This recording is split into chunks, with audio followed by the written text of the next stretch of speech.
ವ್ಯಾಘ್ರನು ಹಕ್ಕರಿಸಿ ಹಸಿ ಹಸಿದು ಬೆಟ್ಟದ ಕಿಪ್ಪಿಯೊಳು ತಾನಿದ್ದನು.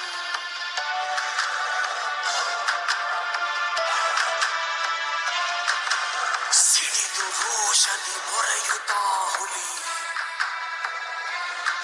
ವ್ಯಾಘ್ರಗೀತೆ.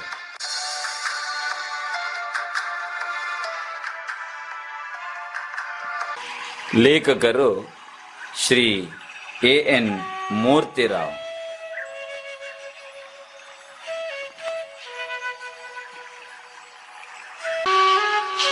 ಶ್ರೀ ಎ.ಎನ್. ಮೂರ್ತಿರಾವ್ ಇವರ ಕಾಲ ಕ್ರಿಸ್ತಿಶಕ 1900.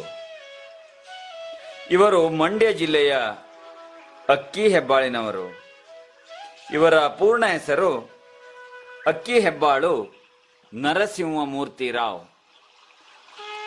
ಮೈಸೂರು ವಿಶ್ವವಿದ್ಯಾನಿಲಯದಲ್ಲಿ ಇಂಗ್ಲಿಷ್ ಪ್ರಾಧ್ಯಾಪಕರಾಗಿ, ಆಕಾಶವಾಣಿಯ ಸಹಾಯಕ ನಿರ್ದೇಶಕರಾಗಿ, ಕನ್ನಡ ಮತ್ತು ಸಂಸ್ಕೃತಿ ಇಲಾಖೆಯ ನಿರ್ದೇಶಕರಾಗಿ ಸೇವೆ ಸಲ್ಲಿಸಿದ್ದಾರೆ. ಆಧುನಿಕ ಕನ್ನಡದ ಪ್ರಮುಖ ಗದ್ಯ ಬರೆಹಗಾರರಾದ ಇವರು ಪ್ರಬಂಧಕಾರರಾಗಿಯೇ ಮಾನ್ಯರಾಗಿದ್ದಾರೆ. ಹಗಲುಗನಸುಗಳು, ಅಲೆಯುವ ಮನ, ಅಪರ ವಯಸ್ಕನ ಅಮೆರಿಕ ಯಾತ್ರೆ, ಮಿನುಗು ಮಿಂಚು, ಪೂರ್ವ ಸೂರಿಗಳೊಡನೆ, ಚಂಡಮಾರುತ ಮೊದಲಾದವು ಶ್ರೀಯುತರ ಪ್ರಮುಖ ಕೃತಿಗಳು. ಚಿತ್ರಗಳು ಪತ್ರಗಳು ಎಂಬ ಕೃತಿಗೆ ಕೇಂದ್ರ ಸಾಹಿತ್ಯ ಅಕಾಡೆಮಿ ಪ್ರಶಸ್ತಿ, ದೇವರು ಎಂಬ ಕೃತಿಗೆ ಪಂಪ ಪ್ರಶಸ್ತಿ ಲಭಿಸಿದೆ. ಮೈಸೂರು ವಿಶ್ವವಿದ್ಯಾನಿಲಯ ಗೌರವ ಡಿ.ಲಿಟ್ ಪದವಿ ನೀಡಿದೆ. 1984ರಲ್ಲಿ ಕೈವಾರದಲ್ಲಿ ಸಮಾವೇಶಗೊಂಡ 56ನೆಯ ಅಖಿಲ ಭಾರತ ಕನ್ನಡ ಸಾಹಿತ್ಯ ಸಮ್ಮೇಳನದ ಅಧ್ಯಕ್ಷರಾಗಿದ್ದರು. ಎ.ಎನ್. ಮೂರ್ತಿರಾವ್ ಅವರ ಸಮಗ್ರ ಲಲಿತ ಪ್ರಬಂಧಗಳು ಸಂಕಲನದಿಂದ ವ್ಯಾಘ್ರಗೀತೆ ಗದ್ಯಭಾಗವನ್ನು ಆಯ್ಕೆ ಮಾಡಲಾಗಿದೆ. ಆಧುನಿಕ ಶಿಕ್ಷಣ ಕ್ಷೇತ್ರ ವಿಸ್ತಾರಗೊಂಡಂತೆಲ್ಲ ಸಾಹಿತ್ಯ ಕ್ಷೇತ್ರವು ಹೊಸ ಹೊಸ ಆಯಾಮಗಳನ್ನು ಹೊಂದುತ್ತಾ ಬಂದಿದೆ. ಕಾವ್ಯ, ನಾಟಕ ಎಂಬ ಬೆರಳೆಣಿಕೆಯಷ್ಟು ಪ್ರಕಾರಗಳನ್ನು ಹೊಂದಿದ್ದ ಕನ್ನಡ ಸಾಹಿತ್ಯವು ಆಧುನಿಕ ಶಿಕ್ಷಣದಿಂದ, ಅದರಲ್ಲೂ ಇಂಗ್ಲಿಷ್ ಸಾಹಿತ್ಯ ಸಾಮೀಪ್ಯದಿಂದ ಭಾವಗೀತೆ, ಜೀವನ ಚರಿತ್ರೆ, ಪ್ರಬಂಧಗಳು, ಸಂಶೋಧನಾತ್ಮಕ ಲೇಖನಗಳೇ ಮೊದಲಾದ ಅನೇಕ ಪ್ರಕಾರಗಳನ್ನು ಕಂಡಿತು. ಪ್ರಬಂಧ ಪ್ರಕಾರ ಒಂದರಲ್ಲೇ ಲಲಿತ ಪ್ರಬಂಧ, ಹರಟೆಯ ರೂಪದ ಪ್ರಬಂಧ, ಸಂಶೋಧನಾತ್ಮಕ ಪ್ರಬಂಧ, ವೈಚಾರಿಕ ಪ್ರಬಂಧ, ವೈಜ್ಞಾನಿಕ ಪ್ರಬಂಧ, ಪ್ರವಾಸ ಪ್ರಬಂಧ ಮೊದಲಾದ ಒಳ ಪ್ರಭೇದಗಳನ್ನು ನೋಡಬಹುದು. ಲಲಿತ ಪ್ರಬಂಧವೊಂದನ್ನು ಎಷ್ಟು ಸುಂದರವಾಗಿಸಬಹುದು ಎಂಬುದನ್ನು ಎ.ಎನ್. ಮೂರ್ತಿರಾಯರು ಇಲ್ಲಿ ತೋರಿಸಿದ್ದಾರೆ. ಹಿಂಸ್ರ ಪಶುಗಳು ಸಹ ಬದುಕುವುದಕ್ಕೆ ಒಂದು ಆದರ್ಶವನ್ನು ಪಾಲಿಸುವಾಗ ಪುಣ್ಯಭೂಮಿ ಭಾರತದಲ್ಲಿರುವ ಮನುಷ್ಯರು ಹಿರಿಯರ ಆದರ್ಶವನ್ನು ಪಾಲಿಸಿದರಾಗದೆ ಎಂಬುದನ್ನು ವಿಡಂಬಿಸಿರುವುದು ಇಲ್ಲಿನ ವಿಶೇಷ. ಎಲೆ ಬೆಕ್ಕೆ ಉಪಿನಿಂದಲೇ ಹುಲಿಯ ಜಾತಿಗೆ ಸೇರ್ದೆನೆಂದು ಗರ್ವಿಸಬೇಡ. ಎಲೆ ಬೆಕ್ಕೆ ರೂಪಿನಿಂದಲೇ ಹುಲಿಯ ಜಾತಿಗೆ ಸೇರ್ದೆನೆಂದು ಗರ್ವಿಸಬೇಡ ಎಂದು ಬರೆದ ಕವಿಯ ವಿಷಯದಲ್ಲಿ ನನಗೆ ಬಹಳ ಗೌರವ ಉಂಟು. ಆತ ಹುಲಿಯನ್ನು ಕೇವಲ ಹಿಂಸ್ರ ಪಶುವೆಂದು ತಿರಸ್ಕರಿಸಲಿಲ್ಲ. ಅದರ ಜಾತಿಗೆ ಸೇರುವುದು ಹೆಮ್ಮೆಯ ವಿಷಯವೆಂದು ಮನಗಂಡಿದ್ದನು. ಹುಲಿ ಪ್ರಾಣಿಗಳನ್ನು ಕೊಂದು ತಿನ್ನುವುದೇನೋ ಉಂಟು, ಆದರೆ ನಿಷ್ಪಕ್ಷಪಾತವಾದ ದೃಷ್ಟಿಯಿಂದ ನೋಡಿದರೆ ಅದರಲ್ಲಿ ತಪ್ಪೇನಿದೆ? ಶಾಕಾಹಾರವನ್ನು ತಿಂದು ಬದುಕಬಹುದಾದ ಮಾನವನೇ ಮಾಂಸವನ್ನು ತಿನ್ನಬಹುದಾದರೆ ಹುಲಿಯಲ್ಲಿ ಅದೊಂದು ದೊಡ್ಡ ಅಪರಾಧವೇ? ಅದು ಆಹಾರಕ್ಕಾಗಿ ಕೊಲ್ಲುವುದರಲ್ಲಿ ಏನೂ ತಪ್ಪಿಲ್ಲ. ಹಾಗೆ ಕೊಲ್ಲುವಾಗ ಯಾವುದಾದರೊಂದು ಧರ್ಮವನ್ನು ಅನುಸರಿಸಿಕೊಳ್ಳುತ್ತದೆಯೇ ಅಥವಾ ಧರ್ಮಗಳ ಲೆಕ್ಕವನ್ನೇ ಇಡದೆ ಸ್ವಚ್ಛಂದವಾಗಿ ವರ್ತಿಸುತ್ತದೆಯೇ ಎಂಬುದೇ ಮುಖ್ಯ ಪ್ರಶ್ನೆ. ಹುಲಿಗೆ ಧರ್ಮವೇನು ಬಂತು ಎನ್ನಬಹುದು. ಇತರ ದೇಶಗಳಲ್ಲಿರುವ ಹುಲಿಗಳ ವಿಷಯ ಹೇಗೋ ನನಗೆ ತಿಳಿಯದು. ಆದರೆ ಯಾವ ನಾಡಿನಲ್ಲಿ ಶ್ರೀರಾಮನಂತ ದೊರೆಗಳು ಆಳಿದರೋ, ಭಗವದ್ಗೀತೆಯಂಥ ಗ್ರಂಥ ಉದ್ಭವಿಸಿತೋ, ಆ ಭರತ ಭೂಮಿಯಲ್ಲಿ ಹುಲಿಗಳಾದರೂ ಅಧರ್ಮಕ್ಕೆ ಎಡೆಗೊಡುವುದುಂಟೆ? ಈಚೆಗೆ ನನ್ನ ಬಂಧು ಕೃಷ್ಣಮೂರ್ತಿ ತನ್ನ ವಂಶದವರೊಬ್ಬರ ಅನುಭವದ ಕಥೆಯನ್ನ ಹೇಳಿದ. ಅದನ್ನು ಕೇಳಿದ ಮೇಲೆ ನನಗೆ ಹುಲಿಯ ಧರ್ಮ ಶ್ರದ್ಧೆಯ ಅರಿವಾಯಿತು.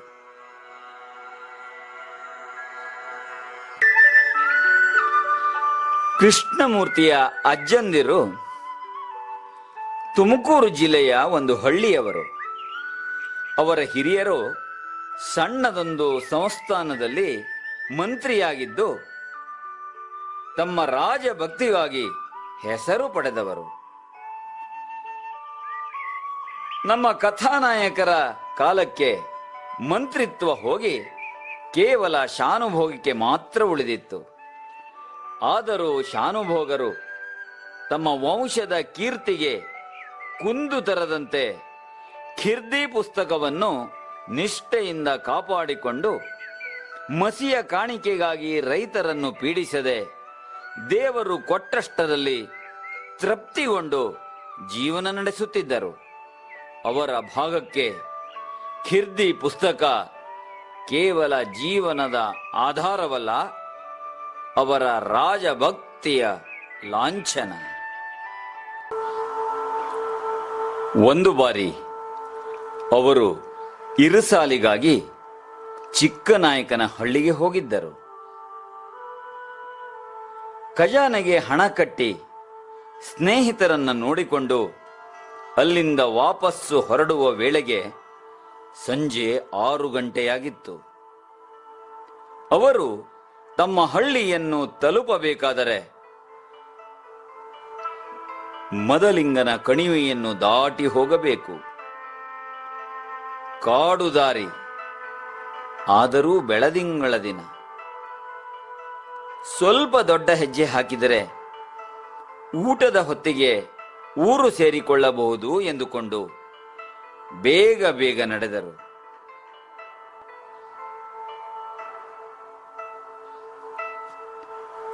ಆದರೂ ಕಣಿವೆಗೆ ಬರುವ ವೇಳೆಗೆ ಆಗಲೇ ರಾತ್ರಿ ಹೆಜ್ಜೆ ಇಟ್ಟಿತ್ತು. ಹಸುವಿನ ಜೊತೆಗೆ ಭಯವೂ ಸೇರಿ ಅವರ ಕಾಲು ಮತ್ತಷ್ಟು ಚುರುಕಾಯಿತು.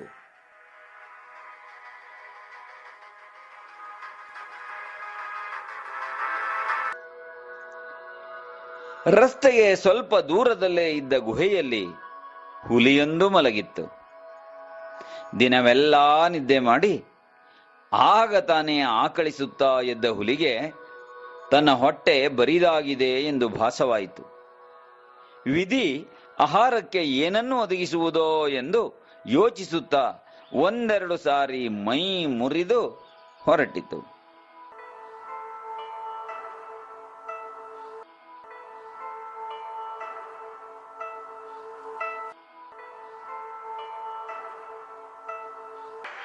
ಬಂಡೆಗಳ ಮರೆಯಲ್ಲಿ ನಡೆಯುತ್ತಿದ್ದಾಗ ಇದ್ದಕ್ಕಿದ್ದ ಹಾಗೆಯೇ ಮಧುರವಾದ ಗಂಧವೊಂದು ಅದರ ಘ್ರಾಣೇಂದ್ರಿಯವನ್ನು ಆಕ್ರಮಿಸಿತು.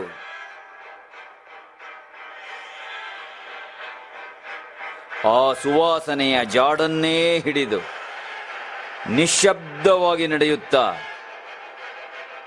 ರಸ್ತೆಯ ಬಳಿಗೆ ಬಂದು ಶಾನುಭೋಗರನ್ನು ಕಂಡಿತು.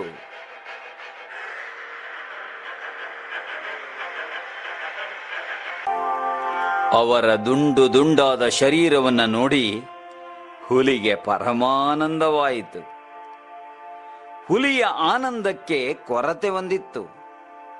ಆ ಶಾನುಭೋಗರು ಹುಲಿಗೆ ಅಭಿಮುಖರಾಗಿರದೆ ಅದರ ಕಡೆಗೆ ಬೆನ್ನು ತಿರುಗಿಸಿ ನಡೆಯುತ್ತಿದ್ದರು.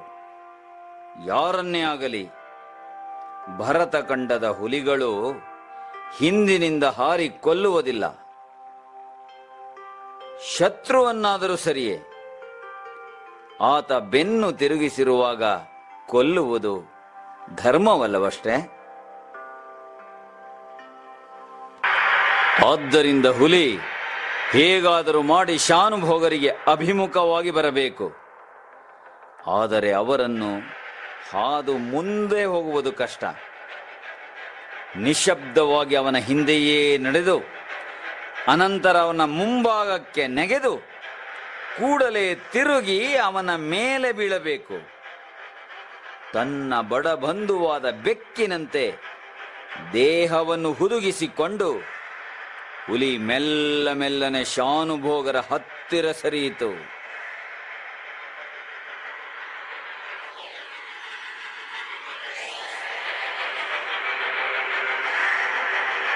ಇತ್ತ ಶಾನುಭೋಗರಿಗೆ ಇದ್ದಕ್ಕಿದ್ದ ಹಾಗೆಯೇ ಮನಸ್ಸಿನಲ್ಲಿ ಅಳುಕು ಹುಟ್ಟಿತು.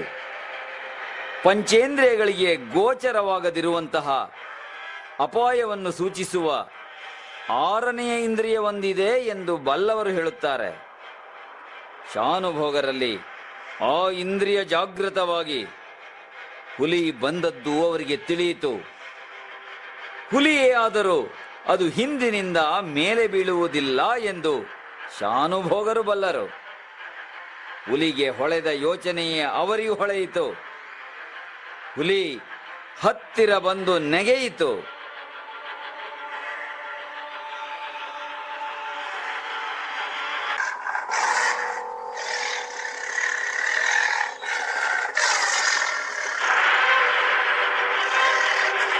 ಅದು ತಮ್ಮ ತಲೆಯ ಮೇಲೆ ಬರುವ ವೇಳೆಗೆ ಸರಿಯಾಗಿ ಶಾನುಭೋಗರು ಸ್ವಲ್ಪ ಬಾಗಿದರು. ಹುಲಿ ನೆಲಕ್ಕೆ ಇಳಿದು ತಮ್ಮ ಕಡೆಗೆ ತಿರುಗುವುದರೊಳಗೆ ಅವರೂ ಹಿಂದಿರುಗಿ ಬಂದ ದಾರಿಯಲ್ಲೇ ಪುನಃ ನಡೆದು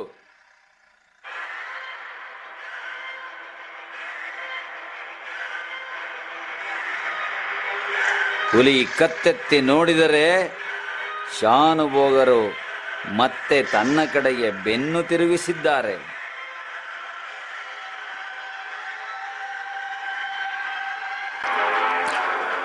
ಹುಲಿಯ ಮುಖ ಪೆಚ್ಚಾಯಿತು.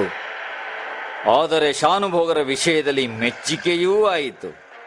ತನಗೆ ಎದುರಾಳಿಯೇ ಸಿಕ್ಕಿದ ಎಂಬ ಮೆಚ್ಚುಗೆ. ತಿಂದರೆ ಇಂಥವನನ್ನೇ ತಿನ್ನಬೇಕು ಎಂದುಕೊಂಡು ಮತ್ತೊಂದು ಬಾರಿ ನೆಗೆಯಿತು. ಈ ಸಲವು ಹುಲಿಗೆ ಕಂಡದ್ದು ಶಾನುಭೋಗರ ಬೆನ್ನೆ. ಅದಕ್ಕೆ ಒಂದು ಕಡೆ ಹಸಿವು, ಮತ್ತೊಂದು ಕಡೆ ತನ್ನ ಸ್ವಾಭಿಮಾನಕ್ಕೆ ಇಂಥ ಧಕ್ಕೆ ಬಂತಲ್ಲ ಎಂಬ ಯೋಚನೆ. ನಾಳೆ ಇತರ ವ್ಯಾಘ್ರಗಳೆದುರಿಗೆ ತನ್ನ ಗೌರವ ಎಷ್ಟಕ್ಕೆ ನಿಂತೀತು? ಮೇಲೆ ಬಿದ್ದು ಬಿಡಲೇ ಎಂಬ ಯೋಚನೆ ಅದರ ಮನಸ್ಸಿಗೆ ಹೊಳೆದು ಹೋಯಿತು. ಕ್ಷಣಕಾಲ ಅದರ ಮನಸ್ಸಿನಲ್ಲಿ ಗೊಂದಲ. ಆದರೆ ಆ ಗೊಂದಲ ಕ್ಷಣಕಾಲಕ್ಕಿಂತಲೂ ಹೆಚ್ಚಾಗಿ ನಿಲ್ಲಲಿಲ್ಲ. ಅದು ಸದ್ವಂಶದಲ್ಲಿ ಜನಿಸಿದ ಹುಲಿ.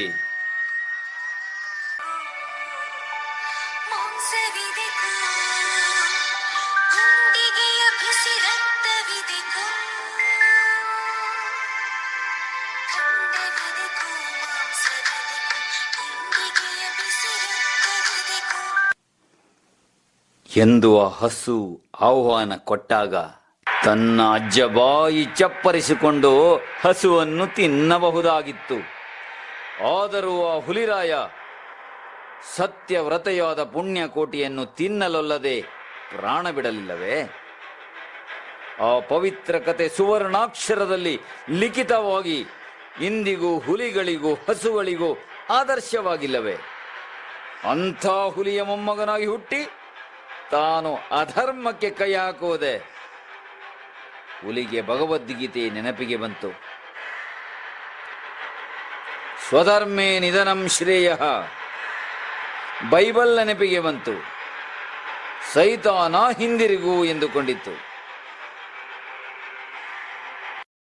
ಆ ಪಾಪದ ಯೋಚನೆಯನ್ನು ಹೊರದೂಡಿ ಮತ್ತೆ ಶಾನುಭೋಗರ ಮುಂಭಾಗಕ್ಕೆ ನೆಗೆಯಿತು. ಕತ್ತೆತ್ತಿದರೆ ಶಾನುಭೋಗರು ಮತ್ತೆ ತಿರುಗಿದ್ದಾರೆ. ಹುಲಿಗೆ ಅವರ ಬೆನ್ನು ಹೊರತು ಮತ್ತೇನು ಕಾಣಲೊಲ್ಲದು. ಈ ಸ್ಪರ್ಧೆ 5-6 ಸಾರಿ ನಡೆಯುವುದರೊಳಗೆ ಇಬ್ಬರ ವೇಗವು ಸಲಸಲಕ್ಕೂ ಹೆಚ್ಚಿತು.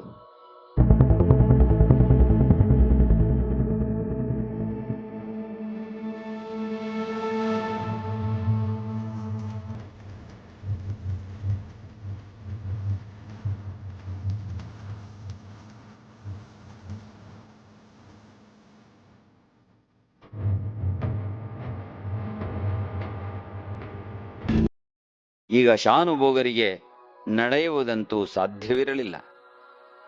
ನಿಂತ ಕಡೆಯಲ್ಲೇ ಹುಲಿಯ ವೇಗಕ್ಕೆ ಸರಿಯಾಗಿ ಚಾಚೂ ತಪ್ಪದಂತೆ ತಮ್ಮ ವೇಗವನ್ನೂ ಹೊಂದಿಸಿಕೊಂಡು ಕುಲಾಲ ಚಕ್ರದಂತೆ ತಿರುಗುತ್ತಿದ್ದರು.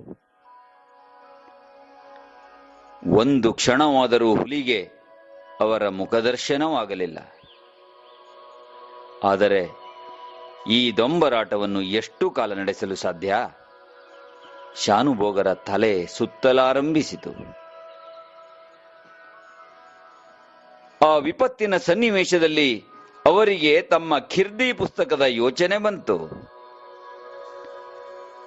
ಹುಲಿಯ ಪಂಜಾದಿಂದ ಒಂದೇಟು ಬಿದ್ದರೆ ಸಾಕು, ಮುಂದೆ ಯಾವುದರ ಅರಿವೂ ಉಳಿಯುವುದಿಲ್ಲ. ನೋವೇನಿದ್ದರೂ ಒಂದೇ ಒಂದು ಕ್ಷಣದ ಮಾತು. ಮಡಿಯಬೇಕಾದರೆ ಮಾಡಿಯೇ ಮಡಿಯುತ್ತೇನೆ ಎಂದು ನಿಶ್ಚಯಿಸಿದರು. ಆದರೆ ಮಾಡುವುದಾದರೂ ಏನನ್ನು? ಅವರಲ್ಲಿ ಯಾವ ಆಯುಧವಿರಲಿಲ್ಲ. ಖಿರ್ದಿ ಪುಸ್ತಕ ಶಾನುಭೋಗರ ಬ್ರಹ್ಮಾಸ್ತ್ರ, ಅದನ್ನೇ ಉಪಯೋಗಿಸಬೇಕು. ಆದರೆ ಅದು ಹುಲಿಯ ಮೇಲೇನು ಫಲಿಸಿತು? ಅದನ್ನು ಪ್ರಯೋಗಿಸಿದ್ದರಿಂದ ಹುಲಿ ಸಾಯುವುದಂತಿರಲಿ, ಅದರ ಮೇಲೆ ಯಾವ ಪರಿಣಾಮವೂ ಆಗುವುದಿಲ್ಲ. ಆದರೂ ಕ್ಷಣಕಾಲ ಹುಲಿ ಅಪ್ರತಿಭವಾದರೆ, ಅದರ ಗಮನ ಸ್ವಲ್ಪ ಚಲಿಸಿದರೆ ಅಷ್ಟರಲ್ಲಿ ಓಡಿ ಸಮೀಪದ ಮರದ ಮೇಲಕ್ಕೆ ಏರಬಹುದು ಎಂಬ ಹುಚ್ಚು ಆಸೆ. ಅಂತೂ ಮನುಷ್ಯ ಪ್ರಯತ್ನದಲ್ಲಿರುವುದನ್ನೆಲ್ಲ ಮಾಡಿಬಿಡಬೇಕು. ಅದರ ಮೇಲೆ ಕರ್ಮಣ್ಯೇವಾಧಿಕಾರಸ್ತೆ ಮಾ ಫಲೇಷು ಕದಾಚನ, ಕರ್ಮಣ್ಯೇವಾಧಿಕಾರಸ್ತೆ ಮಾ ಫಲೇಷು ಕದಾಚನ.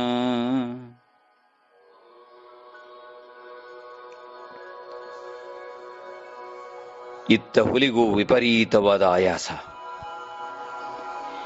ಖಿರ್ದಿ ಪುಸ್ತಕ ಅದರ ಮುಖಕ್ಕೆ ಬಂದು ಬಡಿದಾಗ ಹುಲಿಗೆ ಪೆಟ್ಟೇನೂ ಆಗಲಿಲ್ಲ. ಆಶ್ಚರ್ಯವಾಯಿತು.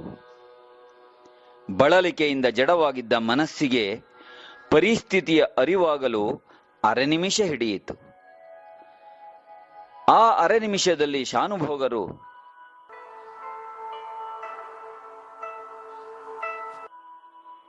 ದೇವರೇ, ಮರ ಹತ್ತುವಷ್ಟು ಅವಕಾಶ ಕರುಣಿಸು, ದೇವರೇ, ಮರ ಹತ್ತುವಷ್ಟು ಅವಕಾಶ ಕರುಣಿಸು ಎನ್ನುತ್ತಾ ಒಂದೇ ಉಸಿರಿನಲ್ಲಿ ಮರದ ಕಡೆಗೆ ಧಾವಿಸಿದರು.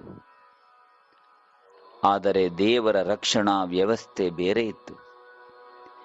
ಮರದ ಕೆಲವು ಅಡಿ ದೂರದಲ್ಲಿ ನೆಲದಿಂದ ಮೇಲೆದ್ದುಕೊಂಡಿದ್ದ ಕಲ್ಲನ್ನು ಎಡವಿ ಶಾನುಭೋಗರು ಬಿದ್ದರು.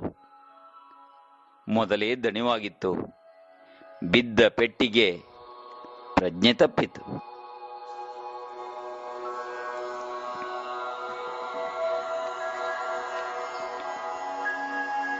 ಕೆಲವು ನಿಮಿಷಗಳಾದ ಮೇಲೆ ಮೂರ್ಛೆ ತಿಳಿಯಿತು.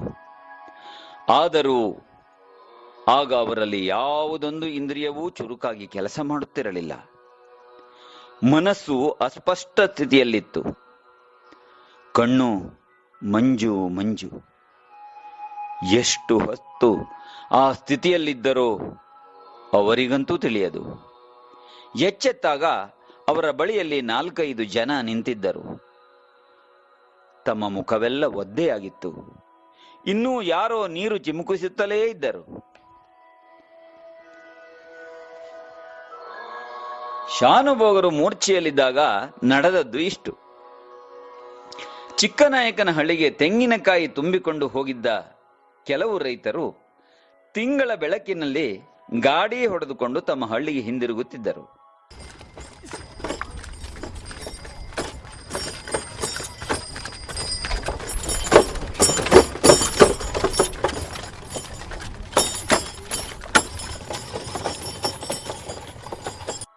ಶಾನುಭೋಗರು ಬಿದ್ದ ಸ್ಥಳಕ್ಕೆ ಕಾಲು ಹರಿದಾರಿ ಇದೆ ಎನ್ನುವಾಗ ಎತ್ತುಗಳು ಏನು ಮಾಡಿದರೂ ಮುಂದೆ ಹೋಗದೆ ಕಣಿ ಹಾಕಿಕೊಂಡವು.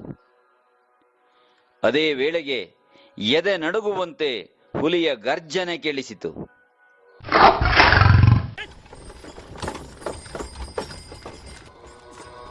ಎತ್ತುಗಳ ಗಂಟೆಯ ಶಬ್ದವನ್ನ ಕೇಳಿದ ಹುಲಿ ಕೆಲವು ನಿಮಿಷ ತಡೆದು ನೋಡಿತು.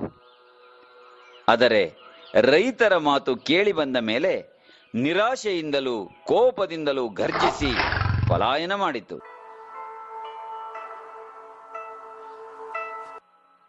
ಗಾಡಿಯವರು 5 ಜನವಿದ್ದರೂ ಎಷ್ಟೇ ಆಗಲಿ ಹುಲಿ ಎಂದರೆ ಭಯವಲ್ವೇ? ಸ್ವಲ್ಪ ಹೊತ್ತು ಗಾಡಿಯ ಬಳಿಯಲ್ಲೇ ನಿಂತು ನೋಡಿದರು. ಮತ್ತೆ ಗರ್ಜನೆ ಕೇಳಲಿಲ್ಲ.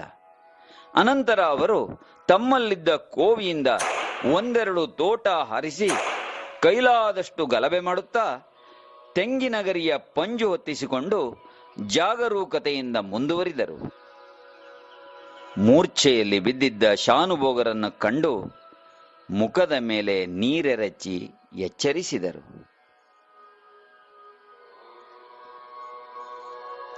ಮೊದಲೇ ಹೇಳಿದಂತೆ ಶಾನುಭೋಗರು ಗಟ್ಟಿ ಮನಸ್ಸಿನವರು.